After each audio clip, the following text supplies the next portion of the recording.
The challenge with Bt Cowpea is not one for Nigeria alone. The neighboring countries are also under pressure to adopt the variety, and that includes Ghana and Burkina Faso, as well as other West African countries. So that's why we need all of us to come together to examine these implications and then look for take action going forward. It has often been said that one of the ways to colonize a people is by dismantling or subverting their culture.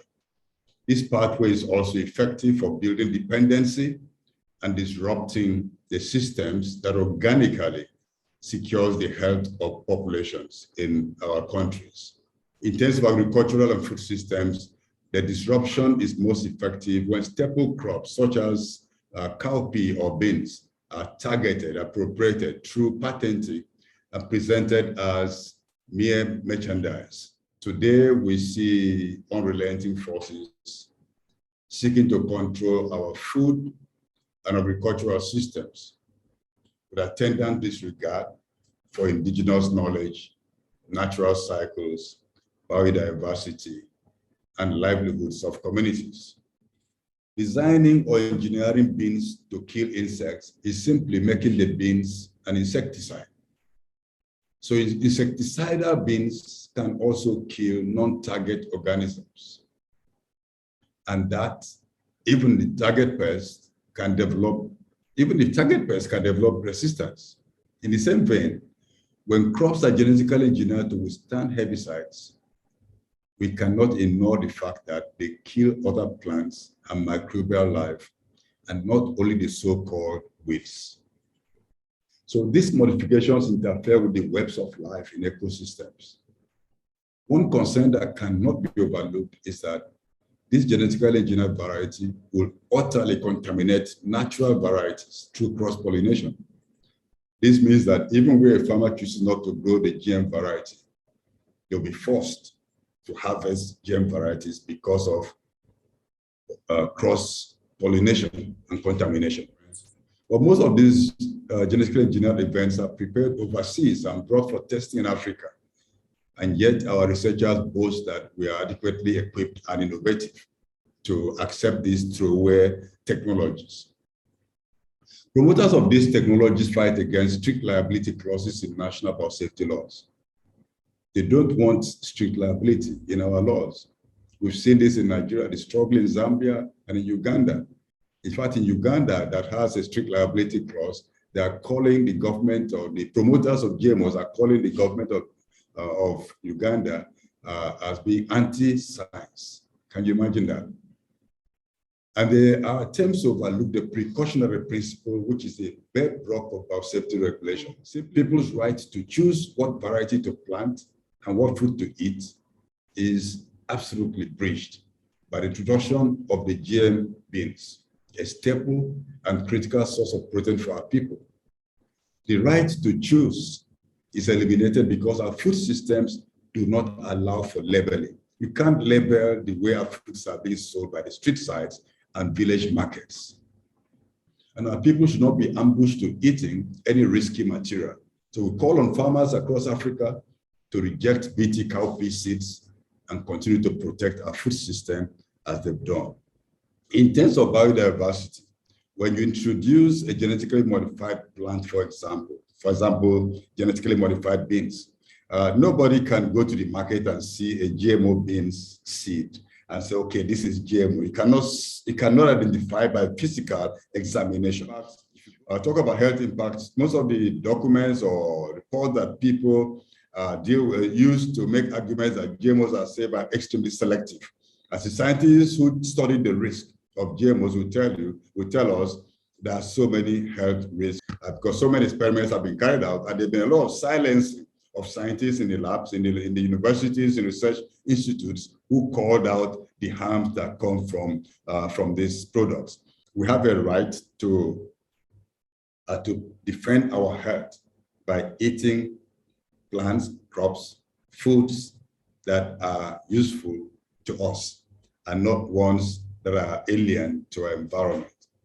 And this is why we have to maintain our biodiversity and ensure that nothing is allowed to threaten the biodiversity, which builds resilience and ensures our food sovereignty. What do you think of this judgment by the Supreme Court of Honduras? They gave a 5 points by declaring that judgment unconstitutional. And one of those points was that it represents an attack on the human rights to nutrition and health, as well as the right of populations to nutritious, healthy, and culturally appropriate foods in terms of access, availability, and safety. And it also contradicts their article, which recognizes the obligation of the state of Honduras to protect the environment with a view of protecting the health of the inhabitants. This came after 10 years of civil society fighting and going to court. Do you think in Africa we can get to that point where our government would take sides with the people and declare some of these laws illegal and the will of the people will be done and not the will of corporations? I think that was a very significant judgment, and it's something that countries in Africa should wake up to because they have a responsibility to protect Africans, to protect our people. In Nigeria, we are seeing a very dangerous trend, and we should be worried because in the current constitutional amendment process, our legislators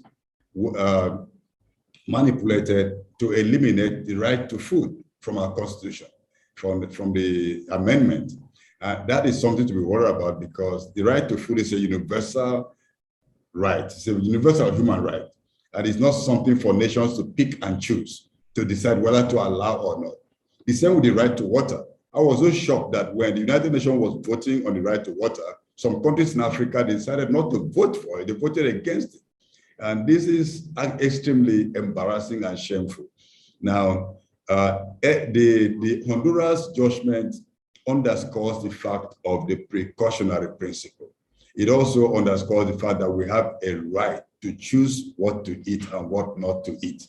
Nobody should force us. And our cultural system, our food sharing system does not permit. We don't go to the market and pick a banana and say, from where did this banana come? What variety of banana is this? We don't have those labels on bananas. We don't have labels on our corn. We don't have labels on beans. We don't have labels on cassava. And so for anyone to say, to even decide to allow anything into the continent based on a law made elsewhere, it is actually very ingenious and colonial and dangerous. Thank you so much, Nimo. You've said it all. Just to say that the issue, the bigger issue concerning contamination of natural varieties is not really whether anyone is going to claim royalties or patent rights over it. It's about what happens to our environment and what happens to us, what happens to human. This is a big challenge, and this is why we don't want it. They may decide not to collect royalties or permit, but that is not the issue. The fact that once they contaminate our food system, crop system, eventually we may not have the varieties, local varieties anymore, and so we'll be dependent on buying their seeds from the shelves. This is a threat that is coming. We need much more detailed risk assessment before this product is actually being given to farmers. Unfortunately, here in Nigeria, it's already been distributed to farmers across the country. So there's also the risk for gene flow to wild varieties of the cowpea. At the end of the day, it's the farmers who will be given the seeds to cultivate, and there needs to be, synergies, connections we need to have to really push that we do not accept, Mariam said, the genetic engineering of our heritage. We should not allow them to contaminate, an African crop, a center of origin for cowpea. This is unacceptable. We cannot accept this to happen.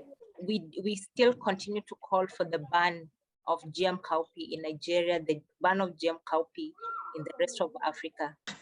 Hi, everyone. Thank you. Thank you, everyone. Thank you for being part of